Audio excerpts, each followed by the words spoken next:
कांग्रेस जजिया कल लगाएगी। ये वो कांग्रेस नहीं जिसने देश की आज़ादी में योगदान दिया। ये पद भ्रष्ट हो चुकी है और राम और कृष्ण की धरती पर गौ हत्या नहीं होगी। अशोकनगर में चुनावी सभा को संबोधित बोले उत्तर प्रदेश के मुख्यमंत्री योगी आदित्यनाथ। हाई प्रोफाइल गुना लोकसभा सीट पर आज अशोकनगर पहुंचे योगी आदित्यनाथ ने सभा को संबोधित करते हुए जहां सिंधिया परिवार का गुणगान किया तो कहा कि सिंधिया राजघराने ने अफगानियों को देश से खदेड़कर भारत माता को रक्षा की। तो कांग्रेस पर हमलावर होते हुए कहा कि कांग्रेस आई तो जजिया कर लगाने की बातें कर रही है और एक्सरा कराकर लोगों की संपत्ति हड़पने की बात कह रही है। तो कहा कि कांग्रेस गठबंधन की सरकार बनी तो अल्पसंख्यकों को खाने की आज़ादी लाने की बात कांग्रेस कह रही है और बेरोक-टोक गौ हत्या कराने की तैयारी कर रही है। तो क्या राम और कृष्ण की धरती पर गौ हत्या होगी? कांग्रेस गौ हत्या को बढ़ावा देगी और कांग्रेस आज इतनी गिर गई है कि वे कांग्रेस नहीं है जिसने देश की आज़ादी में योगदान दिया।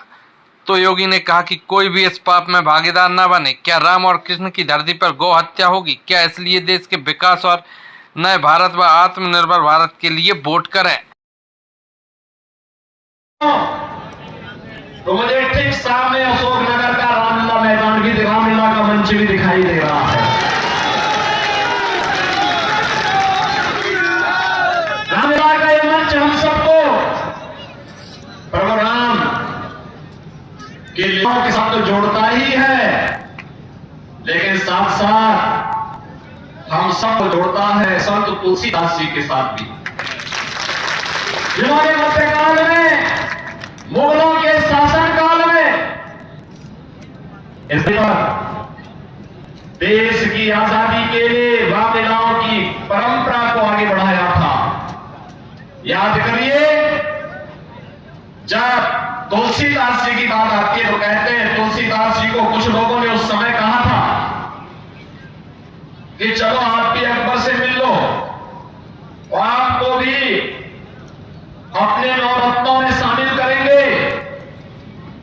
तो तुलसीदास जी ने कहा कि भाई देखो, अकबर कौन है मैं नहीं जानता। तो लोगों ने कहा कि बादशाह है भारत का। तुलसीदास जी ने नारा था तो राजा रामचंद्र की। और बहनों भाइयों, आज मोदी जी के मार्गदर्शन और उनके नेतृत्व में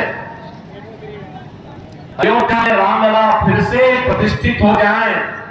500 वर्षों का इंतजार समाप्त और कल फिर प्रधानमंत्री मोदी जी अयोध्या धाम में पधार रहे हैं, वहां पर भगवान राम का दर्शन करने के लिए। कोना का हर व्यक्ति भी गौरवान्वित होगा। इस आंदोलन को भारतीय जनता पार्टी और अन्य संगठन सभी करके सहयोग करें। एक स्वर था उस समय जो मुखर रूप से कह रहे थे कि इसका नेतृत्व हमें लेना चाहिए क्योंकि हमारी आन मान शान का प्रतीक है। यह स्वर था राजमाता विजया राजे सिंधिया जी का।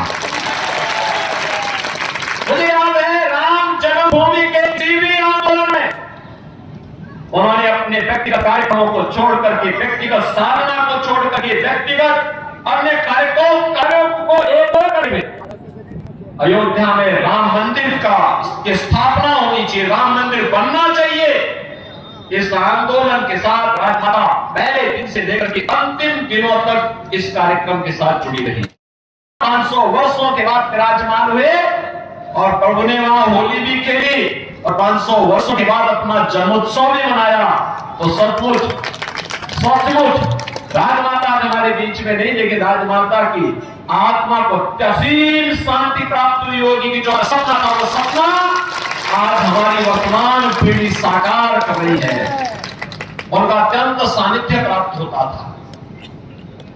कितना वात्सल्य था उनके मन में, देश के लिए, समाज के लिए, जनार्दन के लिए। सचमुच राजमाता थी। और गुनावासी तो इस बात के सौभाग्यशाली है कि 15 वर्षों तक राजमाता ने अपना नेतृत्व किए देश की संसद में और 17 वर्षों तक भारतीय राजनीति में शुचिता के प्रतीक के रूप में जिन्होंने विकास को प्राथमिकता देकर के उस कालखंड में जब साधन नहीं थे तब भारत के रेल मंत्री के रूप में और जिस भी प्रकार का दायित्व मिला उसमें कार्य का एक स्टैंडर्ड दिया देश को, और उसके माध्यम से भारत की प्रगति का मार्ग कैसे आगे बढ़ना है, ऐसे श्रीमंत माधवराव सिंधिया जी का साहित्य इस क्षेत्र को मिलता है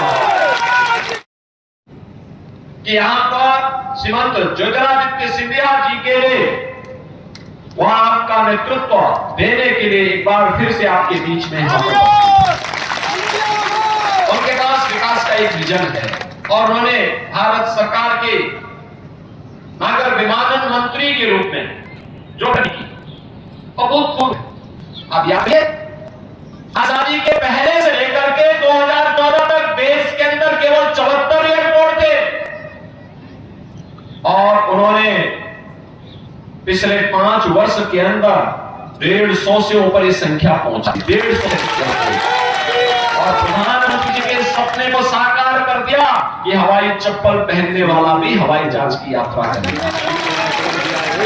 बहनों और भाइयों, हमारा विकास का सारथी तो ऐसे ही होना चाहिए, होना चाहिए ना। चरणों का चुनाव संपन्न हुआ। बहनों भाइयों में अब तक लगभग 9 राज्यों में भारतीय जनता पार्टी के प्रत्याशियों की समर्थन में जनसभाओं को करने के बाद आज मुझे मध्य प्रदेश भी आना पड़ा। भी आया भारतीय जनता पार्टी के प्रत्याशी के साथ साथ सिंधिया परिवार के साथ, और उत्तर प्रदेश के विकास के लिए किए गए कार्यों को सिंधिया परिवार के द्वारा, ज्योतिरादित्य सिंधिया जी के द्वारा, राजमाता जी का जो सानिध्य था, इन सबको आगे बढ़ाने के साथ साथ उसके प्रति आपका आह्वान करने के लिए आया हूं कि कैसे विकास के कार्यों को इस परिवार ने राम जन्मभूमि के मूवमेंट को आगे बढ़ाने में अपना योगदान दिया था, और वही आह्वान करने के लिए आया हूं। लेकिन मैं कह सकता हूं पूरे देश के अंदर जो आवाज है, 2 ही स्वर गूंज रहे हैं। एक है चारों ओर एक ही स्वर है कि फिर एक बार मोदी सरकार का एक ही स्वर गूंज रहा है, और लोगों से पूछा जाता है कि क्यों मोदी सरकार क्यों चाहिए, तो लोग कहते हैं साहब विकास भी होगा, सब कुछ होगा, लेकिन उनके मन में एक ही बात है। उत्तर दक्षिण पूरा पश्चिम लोग एक ही बात कहते हैं, और कह रहे हैं जो राम को लाए हैं उनको लाएंगे। और यह संकल्प जो देश के अंदर दिख रहा है अभूतपूर्व है। बहनों और भाइयों, आज भारत एक नया भारत है, इस भारत का सम्मान भी है दुनिया। भारत की सीमाएं सुरक्षित भी हुई है, आतंकवाद और नक्सलवाद नियंत्रित हुआ है। अब तो मैं इस बात को देखता हूं, 2014 के पहले आतंकी विस्फोट हुआ करते थे, नक्सली हिंसा चरम पर थी। आज नक्सलवाद और आतंकवाद को तो नियंत्रित किया ही है। अगर कहीं पर पटाखा भी जोर से फट जाए ना, तो पाकिस्तान सबसे पहले सफाई देता है कि साहब मेरा हाथ नहीं है, देता है ना, क्योंकि उसे मालूम है कि सफाई अगर समय पे नहीं दिया, कहीं लेने के देने ना पड़ जाए। क्योंकि ये नया भारत है, छेड़ता नहीं है, लेकिन अगर कोई छेड़ता है तो फिर छोड़ता भी नहीं है। 50 करोड़ ऐसे गरीबों के जनधन अकाउंट खुल गए। बहनों और भाइयों, ये तो खुले ही। 12 करोड़ किसानों को किसान सम्मान निधि मिल गया। 12 करोड़ गरीबों के घर में नारी गरिमा के प्रतीक शौचालय बन गए। 10 करोड़ गरीबों को फ्री में एलपीजी के कनेक्शन भी मिल गए। करोड़ों लोगों को मकान मिल गया, और मोदी जी ने कह रखा जितने बच्चे हैं अभी जाकर के बोल दीजिए कि हमें 5 वर्ष के मकान बनेंगे, अभी से उनके फॉर्म ले लीजिए, मकान बनाने की कार्य। बहनों भाइयों, ये जितने भी कार्य हुए हैं, ये तो मोदी जी कह रहे हैं अभी भी शुरुआत। हमें तो आत्मनिर्भर और विकसित भारत बनाना है। एक तरफ मोदी जी का विजन, आपकी आस्था को भी सम्मान, सुरक्षा भी, दुनिया जिसने एक कर लगाया था उसका नाम है जया। आज कांग्रेस भी अपने मैनिफेस्टो में जजिया करके बात करती है। जजिया कर क्या है? जो उन्होंने विरासत की बात की। देखो मोदी जी कहते हैं कि विरासत का सम्मान होना चाहिए। विरासत का सम्मान ही है क्या? अयोध्या मंदिर के निर्माण के 500 वर्षों से लगातार आंदोलन करते रहे, लाखों हिंदू उसके लिए शहीद हुआ। ये विरासत का ही सम्मान है क्या? आज हम लोग आए हैं, हमने सिंधिया परिवार को मेरे पीठ के द्वारा, परंपरा के द्वारा इसलिए सम्मान किया गया क्योंकि उस समय अफगानों के हमलों को सिंधिया परिवार ने उस समय उसको धकेल करके भारत की सीमा पार करने का काम किया। हम सिंधिया परिवार को इसलिए सम्मान दे रहे हैं, राजमाता के प्रति प्यार श्रद्धा का भाव इसलिए है क्योंकि राजमाता का पूरा जीवन इस समाज के लिए, इस देश के लिए था, राम जन्मभूमि के लिए था। और राम जन्मभूमि के मूवमेंट को जीरो से शिखर तक पहुंचाने में उन्होंने अपना पूरा योगदान दिया था। और इसलिए हम श्रद्धा के समय विरासत का ही सम्मान है। यही है विरासत का सम्मान। और बहनों और भाइयों, एक तरफ मोदी जी कहते हैं कि गुलामी के अंशों को समाप्त करेंगे लेकिन विरासत का सम्मान करेंगे, और दूसरी तरफ कांग्रेस क्या कहती है अपने मैनिफेस्टो में?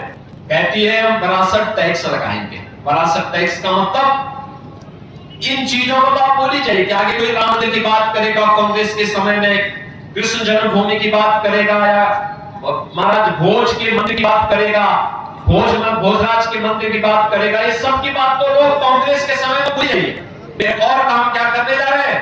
आपके पूर्वजों के द्वारा जो संपत्ति अर्जित की गई है, बाप दादों की जो कमाई है, उस कमाई पे भी वे कहेंगे, राहुल गांधी ने कहा ना, हम सर्वे कराएंगे, एक्सरे कराएंगे, और एक्सरे करा करके फिर उसमें से आधी संपत्ति ये लोग ले लेंगे और आपको कहेंगे कि भाई ये हमारा विरासत टैक्स है। क्या आप इसको देंगे? क्या चाहती है? क्या आप इसको स्वीकार करें? क्या कोई भारतीय स्वीकार नहीं करेगा। और दूसरा इनके द्वारा क्या कहा जा रहा है? बहनों और भाइयों, ओबीसी के आरक्षण में सेंध लगाने का प्रयास होगा। ओबीसी के आरक्षण में सेंध लगाने का प्रयास होगा और अनुसूचित जाति के भी आरक्षण में सेंध लगाने का प्रयास होगा। कांग्रेस ने अपने मैनिफेस्टो में इस बात का उल्लेख कर दिया है, और कांग्रेस की कर्नाटक की सरकार और पहले आंध्र प्रदेश की सरकार ने वहां पर ओबीसी के आरक्षण में सेंध लगाई है। बहनों और भाइयों, तीसरा वे क्या करने जा रहे हैं? उन्होंने कहा है कि कांग्रेस के नेतृत्व की अगर इंडी गठबंधन की सरकार बनती है तो अल्पसंख्यकों की रुचि के अनुसार खानपान की स्वतंत्रता देंगे। बहनों और भाइयों, अल्पसंख्यकों का खानपान क्या बहुसंख्यकों से अलग है क्या? अरे रोटी तो जो बहुसंख्यक खाता होगा वही तो अल्पसंख्यक भी खाता होगा। चावल भी वही है, सामान्य खानपान वही है, लेकिन बहुसंख्यक समाज परहेज करता है, पूरी तरह नापसंद करता है, वह गौ मांस नहीं खाता है, उसका विरोध करता है, गौ हत्या का विरोध करता है। अब कांग्रेस इतनी गिर चुकी है कि वो गौ हत्या को प्रश्रय देगी। बहनों और भाइयों, ये वो कांग्रेस नहीं जिस कांग्रेस ने देश की आजादी में योगदान दिया था, ये पथभ्रष्ट हो चुकी है और इसीलिए कह रही अपने वोट बैंक के लिए। क्या आप इस पाप में भागीदार बनेंगे? क्या कोई इस पाप में भागीदार बनेगा? क्या इस पाप में राम और कृष्ण की धरती पर क्या गौ हत्या होगी? क्या? और बहनों और भाइयों, इसीलिए मैं आपसे कहने के लिए आया हूं कि हम इस पाप में कतई भागीदार न बने। और इसी के लिए आज मुझे अशोकनगर में भी आना पड़ा है। अशोकनगर में इसी बात को लेकर के कि हमें विकास की प्रक्रिया के साथ तेजी के साथ आगे बढ़ना है और पूरे देश की आवाज के साथ गुना संसदीय क्षेत्र को अपनी समृद्ध परंपराओं को आगे बढ़ाते हुए एक लंबे समय तक जिस विरासत के प्रति सम्मान का भाव आपके मन में है, उस सम्मान के भाव को बरकरार रखते हुए हमें नए भारत के लिए, आत्मनिर्भर भारत के लिए, विकसित भारत के लिए मोदी जी के नेतृत्व में आज पूरे देश के अंदर की जो आवाज है, उस आवाज के साथ आगे बढ़ना होगा। और मुझे पूरा विश्वास है बहनों और भाइयों, हम लोगों ने तो यूपी में पहले आश्वस्त ध्वस्त कर दिया। 80 लोकसभा सीटें, 80 की 80 लोकसभा सीटों में 80 मंत्रों की माला मोदी जी के गले में उत्तर प्रदेश डालने को तैयार है। और मध्य प्रदेश में भी 29 लोकसभा सीटें। इस बार जो मुझे बात दिखाई दे रही कि 29 की 29 लोकसभा सीट भारतीय जनता पार्टी का कमल खिलाने की तैयारी कर रहा है।